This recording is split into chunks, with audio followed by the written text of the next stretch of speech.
My brothers and sisters, as we gather for this Holy Mass, let us rejoice as St. Paul exhorts us in sacred Scripture, because the Lord is near.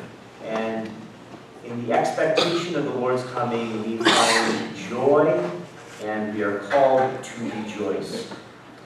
I imagine that all of you have heard the expression, don't judge a book by its cover. We have to, in fact, look at the content of the book. We can't just judge it by our immediate first impressions.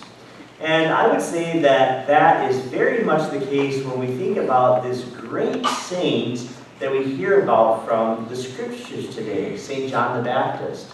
If there's anyone that that expression applies to, I think it would be St. John the Baptist. The first impression that we get from John the Baptist when we read the Scripture is one of, well, basically a crazy man, right? John the Baptist seems a little bit wild. You just think of this burly guy wearing camel's fur and eating honey and bugs, right? Think of this big beard and this explosive voice kind of proclaiming and putting everyone in their place, and you think, wow, this guy is kind of crazy, right? And he's just larger than life and much more than we would ever expect. That's the first impression that we kind of get of John the Baptist. But today in the Scripture, when we look at the message that he preached, we have to take a step back and say, wait a second, actually, this message that he proclaims is very reasonable. It makes imminent sense what St. John the Baptist says.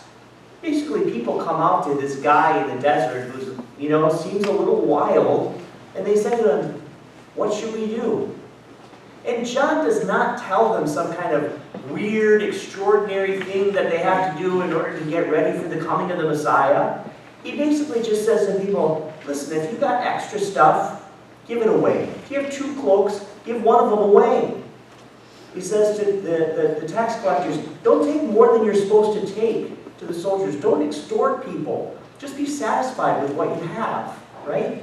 This is not the gospel. The message that John the Baptist gives is not in some ways a super radical, crazy, unattainable message. In fact, it's very down to earth, and it's very normal, and it is very sensible. And really, it's the same message that we each should take in our hearts. What do we need to do to be ready for the celebration of Christmas? What do we need to do to be ready for the day that God comes to us and takes us from this world? And we don't have to have some kind of secret recipe or have some kind of secret, amazing knowledge of the Scriptures or do weird and crazy things in order to be ready for that day. It would be simply to think of it this way. Imagine that a dad, a father of a family, comes to me and says, Father, what should I do? Great advice for him would be, love your wife. Don't nag your kids, right? I think that's something that St. John the Baptist would do. A person who works in a business office, what should I do? Work well for the company. Do your best and be kind to your family. That's it. This is the message that John the Baptist gives us. If we want to be ready for the coming of Christ, we don't have to do something weird.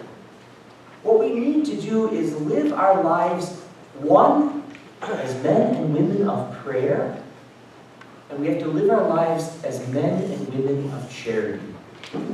That's it.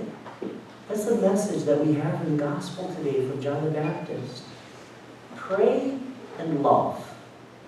And really, if you think about it, it's the central message of our Christian faith. If you want to be ready for when Jesus comes, then be men and women who pray. Go to Mass on Sunday.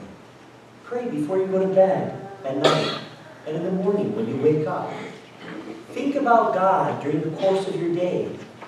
And when you see someone in need, reach out to them with charity. There you have it.